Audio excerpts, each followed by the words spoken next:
Assalamualaikum saudara. Waalaikumsalam. Ini lagi ramai nih Mbah Idwamul Ula Al-Jurruti kemarin baru saja mengkritik beberapa kiai besar. Ini memang luar biasa ini. Gus Yahya Sakuf Khalil dikritik juga sama beliau. Terus siapa lagi? Kiai Buya Muhammad Muhyiddin ini juga dikritik. Ini kenapa kok seorang Idhamul Ula itu kok berani mengkritik beliau? Beliau-beliau yang sangat-sangat luar biasa ini kok sampai berani dikritik oleh Mbah Idhamul Ula. Ini orangnya ini. Sing mana sih? Ya ini yang Oh, ini. paling mana sehat. Tapi ya saya juga masuk karena saya provokatornya kan. Nah ini monggo disimak saudara-saudara, ini video setelah ini nanti isinya isinya itu kritikan dari Mbah Idham dan tentunya saya sebagai provokator Mbah Idham mengkritik loh, bukan memprovokatori orang. Ya, saya tanya dan dia menjawab. Dia kan tahu segala-galanya, kecuali satu hal tentang perasaan istrinya dia tidak pernah tahu. Nah ini nanti dilihat monggo saudara-saudara, bagaimana kenapa kok sampai kelas ketua PBNU Gus Yahya Sakuf Khalil, ya, oh iya Gus Yahya Sakuf Khalil, oh iya ya Khalil Sakuf. Nah ini kan namanya masih ingat karena baru diketik masa nggak ingat namanya kan bangetan. Sama Kiai Buya Kiai Haji Doktor honoris clausa begitu ya HC ya. Buya Muhammad Muhyiddin juga dikritik sama beliau. Ini jangan salah paham, ini celurut kok mengkritiki kiai, namanya juga celurut. Tapi ada hikmah dan tentunya ada dasarnya kenapa beliau itu mengkritik. Dan tentunya videonya ini nanti bisa dilihat, monggo di video setelah ini. Silakan jangan lupa ini saudara saya yang lagi cari istri kedua di subscribe ya biar duitnya banyak. Assalamualaikum warahmatullahi wabarakatuh. Waalaikumsalam warahmatullahi wabarakatuh. Cari istri. Itu Abu Muhyiddin kan menyampaikan yang membatalkan nasabnya Habaib itu kan sangat dosa-dosa besar loh. Apa panjenengan itu nggak dengar Habaib sendiri itu dari dulu membatalkan nasabnya Wali Songo ke bawah, iya kan? Ya. Habib Bahar bin Semit menyampaikan kalau Wali Songo itu terputus keturunannya, hanya ada dari pihak ibu. Wah, apa sampean nggak dengar itu? Makanya kalau sudah jadi kiai besar itu jangan meremehkan yang ada di bawah. Panjenengan itu seharusnya itu pahami dulu duduk permasalahannya itu bagaimana.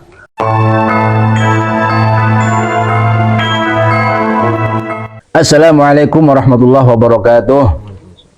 Alhamdulillah, assalatu wassalamu ala rasulillah Sayyidina wa maulana Muhammadin sallallahu alaihi wasallam ibni Abdullah wa ala alihi wa ashabihi wa man tabi'ahu dahu ila yaumil qiyamah.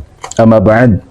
Para habaib dulu disebutkan oleh ulama-ulama kita sebagai orang-orang yang soleh karena kebanyakan dari mereka banyak yang soleh-soleh, tetapi akhir-akhir ini banyak yang tidak karu-karuan, mengenyek ataupun menghina ulama-ulama kita, membelokkan sejarah, kemudian bandawir ya ke rumah-rumah kiai-kiai kampung dan seterusnya, sehingga Allah menunjukkan bahwa mereka bukan dzurriyyatun Nabi Muhammad Shallallahu Alaihi Wasallam. Sehingga kami buat celurut ini tentunya dan beberapa teman yang lain, dan saya kira sudah banyak yang Mbak Idham, tidak mudah untuk kembali meyakini mereka sebagai dzurriyyatun Nabi Shallallahu Alaihi Wasallam karena ihtiyat, hati-hati, tidak sembarangan demi menghormati nasab mulia kanjeng Nabi Muhammad Shallallahu Alaihi Wasallam. Dan di sini kami bersama Mbah Idham Al-Ula Al-Jurruti yang semakin kencang berjuang di dalam PWI dan LS.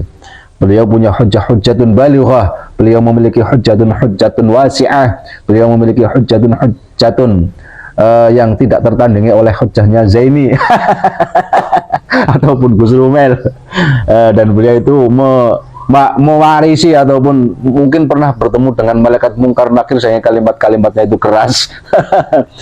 Baik saudara-saudara, dalam kesempatan kali ini saya ingin mengobrol kembali dengan Mbah Idhamul Ula Al-Jurruti terkait dengan yang pertama. Mbah Idham, saya ingin komentari Gus Yahya ini. Saya kemarin melihat ya, walaupun mungkin video ini sudah lama, tetapi potongan-potongan video tersebut kembali beredar dan saya melihatnya luar biasa. Ternyata dari Gus Yahya ini mengatakan kalimat goblok kepada orang-orang yang masih meragukan nasabnya Pak Alwi. Itu yang pertama. Itu mungkin nanti videonya bisa disertakan di sini. Itu yang pertama. Kedua, kalimat yang keluar dari Gus Yahya ini juga mengherankan. Kalimatnya menggunakan sudah ikuti saja Sawadul A'zam begitu Mbah. Sawadul A'zam. Nah, jadi patokannya Gus Yahya dalam hal ini adalah Sawadul A'zam, sehingga husnudzonnya itu digunakan. Baik Mbak Idham, yang pertama saya mau bertanya sama jenengan. Pantaskah ini dalam konteks polemik ini Gus Yahya mengatakan dengan kalimat-kalimat seperti goblok misalnya Mbah Idham? Itu yang pertama Mbah Idham.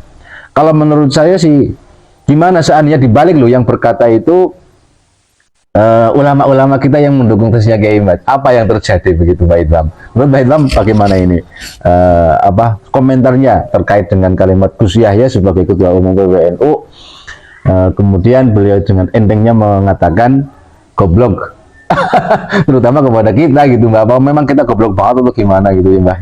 Monggo Mbah Idham dikomentari.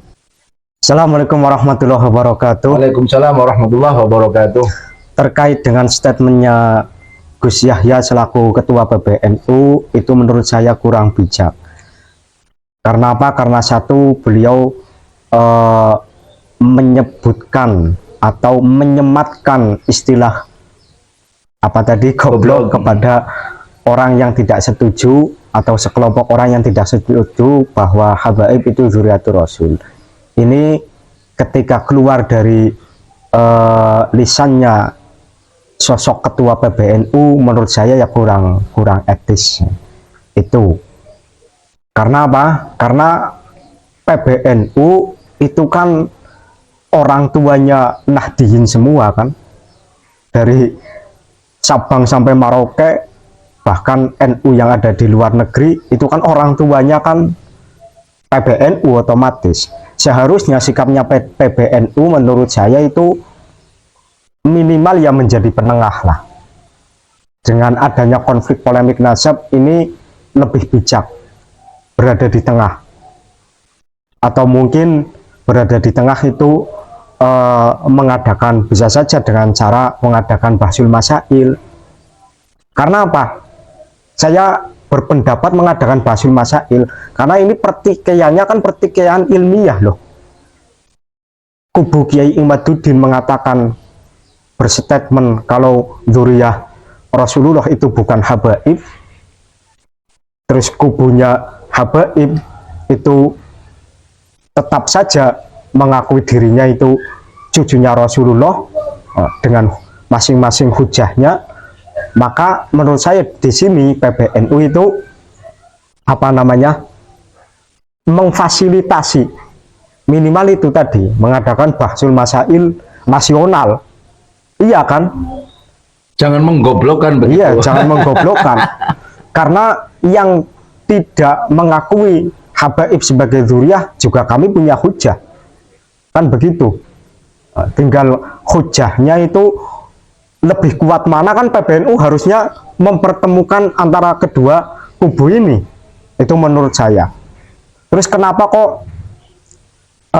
PBNU menurut saya itu yang paling wajib, malah yang paling wajib sebagai sosok penengah polemik nasab ini itu. Terus PBNU sendiri itu kan jargonnya dari dulu kan selalu mengatakan kalau dakwahnya NU itu dakwahnya Wali Songo. Iya kan? Dakwahnya NU itu dakwahnya Wali Songo, dan dakwahnya Wali Songo itu yang diadopsi oleh NU, kan selalu begitu dari dulu. Nah, maka PBNU itu menurut saya itu yang paling wajib meluruskan sejarah-sejarah yang ada di Nusantara ini, terutama yang berkaitan dengan Pak Alwi, terutama yang berkaitan dengan Wali Songo itu tadi. Iya, karena Wali Songo juga sejarahnya banyak yang dibelokkan. Seharusnya yang meluruskan sejarah Wali Songo yang paling wajib menurut saya itu pertama PBNU. Itu, yang kedua MUI. Iya kan? Jangan cuma ramai kalau ada apa MUI itu gampang bangetin halal haram, boykot apa itu kemarin yang apa Palestina itu, boykot produk-produk Israel. Oh, sekarang kok nggak berani boykot Pak Alwi. Iya kan, MUI Ya, kan ya, sering ya, apa-apa halal haram itu MUI kan sudah apa bahasa Jawa itu lanjah sekali halal haram menghukum. Kok sekarang diam saja itu ada apa? Kan aneh. Bagi kami yang ada di akar rumput itu aneh. Ya, mungkin begitulah ya intinya. Kalau saya mengomentari Gus Yahya dan PBNU itu menurut saya menjadi penengah, menjadi orang tua dalam hal polemik nasihat ini. Jangan apa namanya malah berat sebelah, malah terkesan mendukung Mbak Alwi. Bukan terkesan, memang mereka itu PBNU mendukung Mbak Alwi. Iya kan? Ya. Kalau menurut saya bukan hanya terkesan, tapi sudah memang mendukung Mbak Alwi. Kalau menurut saya bukan hanya mendukung Mbak Alwi saja, Mbah, tapi caranya juga ikut Mbak Alwi. Caranya ikut Mbak Alwi ya. Ya benar itu. Metode meruntuhkan ataupun mengalahkan hujah lawannya itu dengan cara-cara Mbak Alwi. Nah, ini yang repot. Goblok begitu sih. Iya. Nah, Oke, baik Pak, ini ya lanjutkan yang kedua. Nah, lanjutkan yang kedua ini. Nah, usah. Apa pindah ya? Ini. oh, tidak main-main.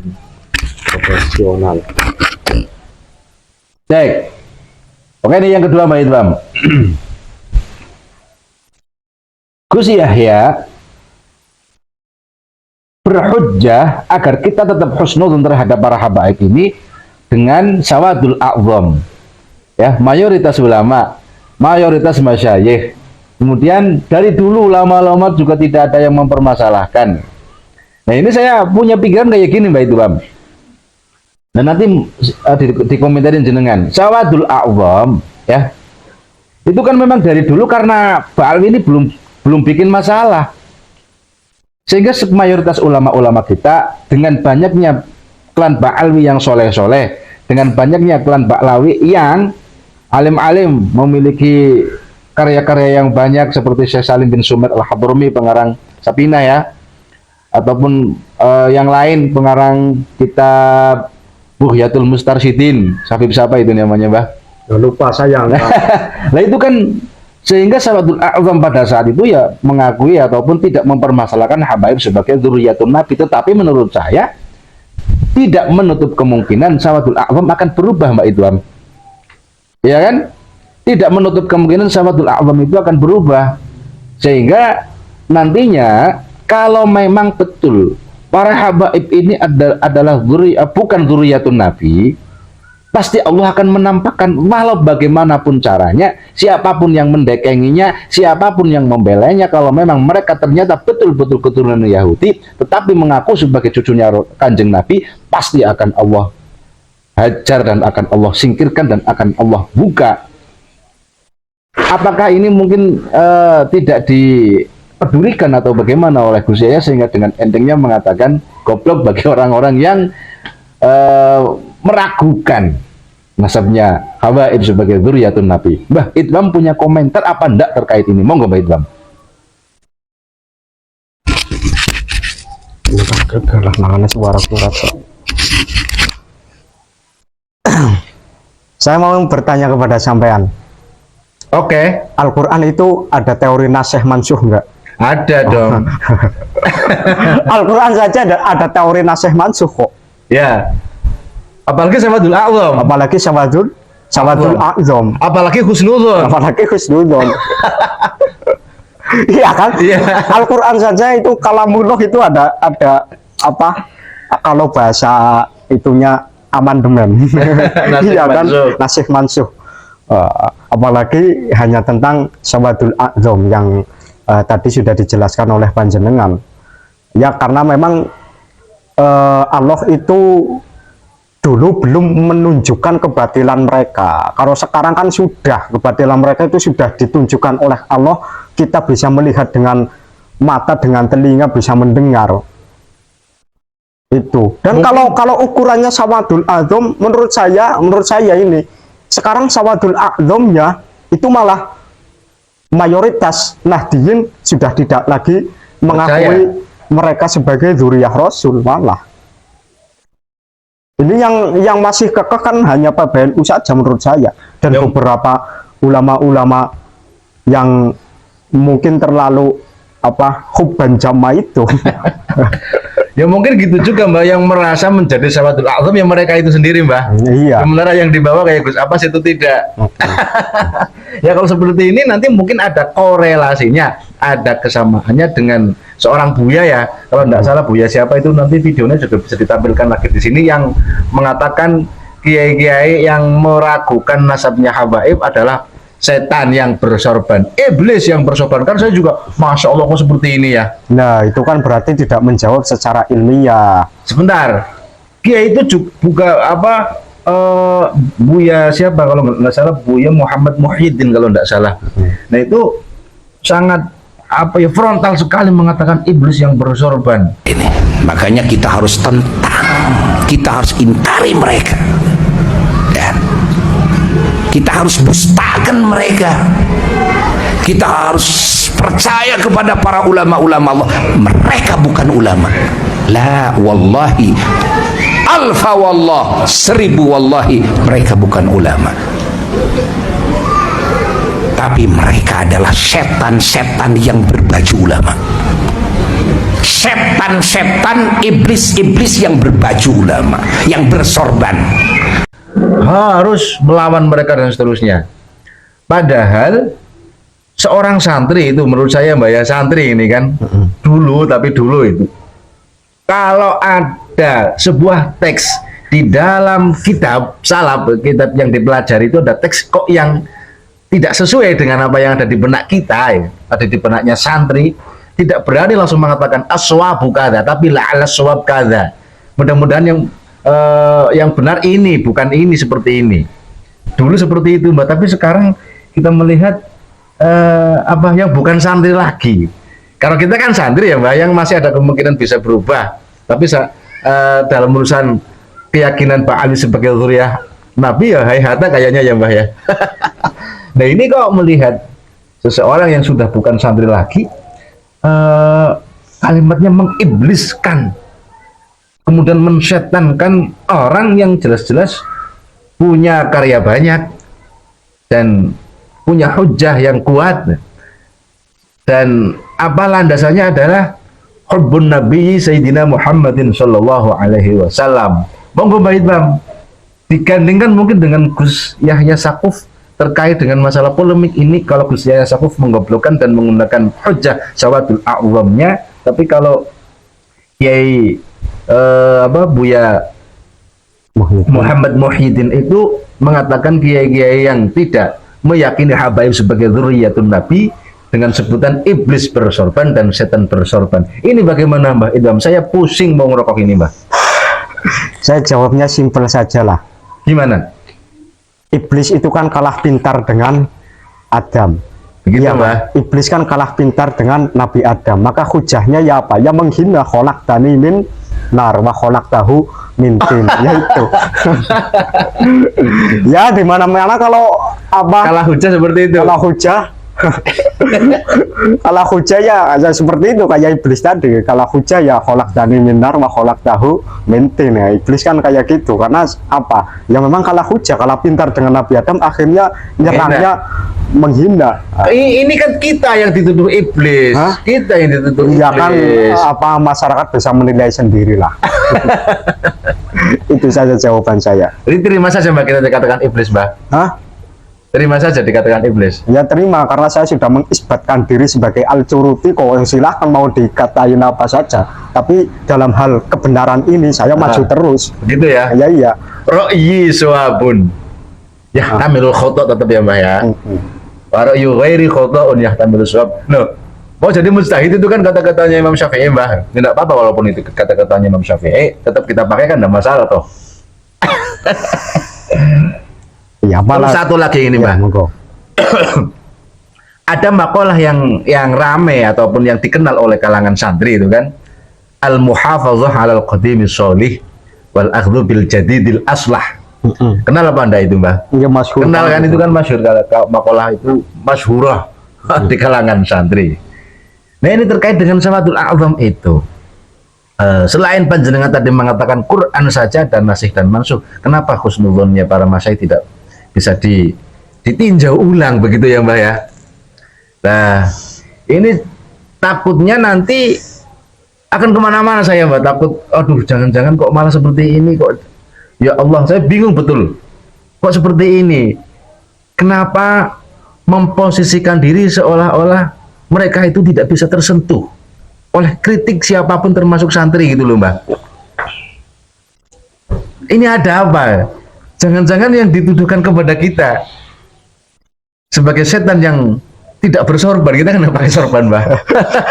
Setan yang berpeci gitu kan, setan yang bisa dalil, itu tuduhannya apa berbalik kepada mereka itu, Mbak. Saya khawatir betul, sampai kadang mikir, janganlah ya Allah, jangan seperti itu. Nah ini apa ya, al-muhafadzah al-qadimi soleh, habib, apa, para habaib yang soleh-soleh yang tidak problem dengan masyayikh kita dulu, ya tetap kita akui, tetap kita hormati, siapapun kita hormati, sing penting soleh, ya kan, Mbak? Saya kira itu al-muhafadzah al-qadim as-soleh, metode-metode ataupun ahwaliyah ulama-ulama kita dahulu menghormati para habaib, memuliakan para habaib, bahkan tidak mempermasalahkan nasab mereka, tetap kita jaga dan tidak kita katakan sebagai sesuatu yang salah. Tapi al-akhdhu bil jadidil aslah juga tetap harus kita gunakan, karena pada saat ini, pada tahun-tahun ini, mereka yang selama ini diakui sebagai cucunya Kanjeng Nabi ternyata memperlihatkan sesuatu yang berbeda dengan apa yang mereka akui, sehingga kita apa tidak boleh al-akhdhu bil jadidil aslah, meninjau kembali nasab mereka, meminta bukti terhadap nasab mereka. Padahal al-akhdhu bil jadidil aslah tetap tidak bukan berarti tidak muhafadzah al qadimi soleh, sehingga tidak pantas lah kita dikatakan sebagai orang yang goblok gitu ya, Mbak ya. Tapi mau gimana lagi, yang bilang PBNU kita kan curut, Mbak. Berarti kita tetap goblok saja, Mbak. Monggo Mbak Idlam, saya mau ngerokok ini, Mbak.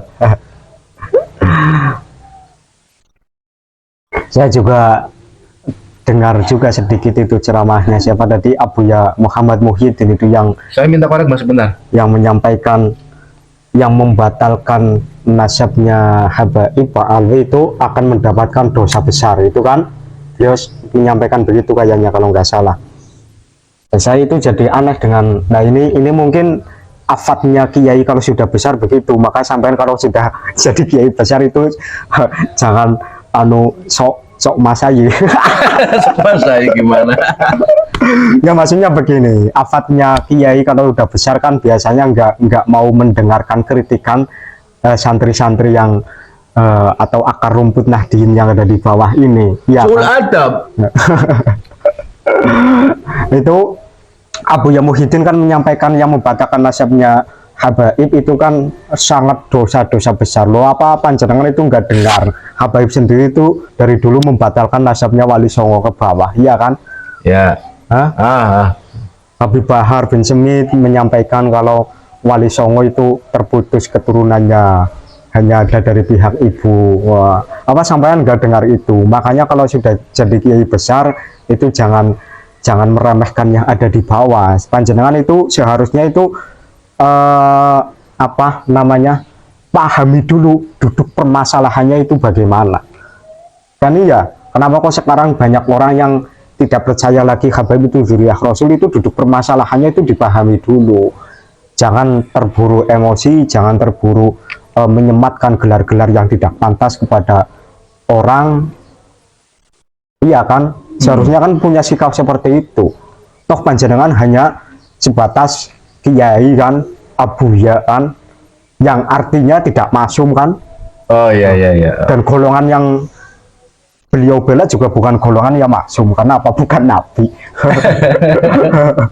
Kita sama-sama tidak masum, saya juga tidak masum, panjenengan tidak masum, maka ayo kita musyawarah bersama mencari kebenaran, jangan terburu-buru menuduh iblis, menuduh goblok dan lain sebagainya, begitu loh. Yang santai saja, kenapa nggak usah ngamuk-ngamuk begitu. Mungkin itu yang bisa saya sampaikan ini, Kak Wahid. Oke, Mbah, sebenarnya saya kemarin sempat baca di tafsir Jalalain gitu loh ya. Sebuah ayat di dalam surat At-Taubah ayat 31 kalau tidak salah. Ya ini kan memang lagi polemik nasab ya, sehingga pikiran saya kemana-mana. Di dalam kitab tafsir Jalalain, Syekh Jalaluddin As-Suyuti mentafsirkan ayat yang bunyinya a'udzubillahi minasyaitonirrajim ittakhadhu ahbarahum wa ruhbanahum arbabam min dunillah. Nah, Syekh Jalaluddin As-Suyuti mentafsirkan bahwa ahbar adalah ulama al-Yahud, ruhban adalah Abbad dan Nasoro. Nah, ulama ul-Yahud, orang-orang alim dari golongan Yahudi, kemudian orang-orang ahli ibadah dari golongan Nasrani, oleh orang-orang yang tidak beriman kepada Allah dijadikan sebagai arbaban Tuhan. Tuhan di sini maksudnya bukan menyembah di mereka, itu bukan sujud pada mereka, kemudian sholat untuk mereka, tidak, tetapi fittiba'i fittibaihim fi tahlili ma hurrima wa tahrimi ma uhilla, atau kebalik ini, dalam mengikuti ulama-ulama Yahudi, dalam mengikuti ahli ibadah orang-orang Nasrani. Di dalam orang-orang ini, para ulama Yahudi dan para ahli ibadah Nasrani itu menghalalkan sesuatu yang haram, dan sebaliknya mengharamkan sesuatu yang halal, dan mereka mengikutinya saja.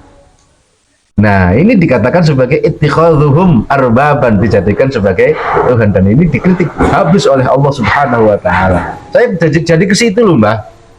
Artinya ketika dalam polemik ini para ulama kita itu menuduh yang berseberangan dengan mereka dengan kalimat iblis, dengan kalimat misalkan setan yang bersorban dan seterusnya, seolah-olah mereka itu tidak tersentuh oleh apapun, seolah-olah mereka itu maksum dan minta diikuti oleh siapapun, dengan tidak boleh meninjau ulang, dengan tidak boleh mengkritik, dengan tidak boleh berseberangan dengan mereka, karena begitu kita berseberangan dituduh iblis.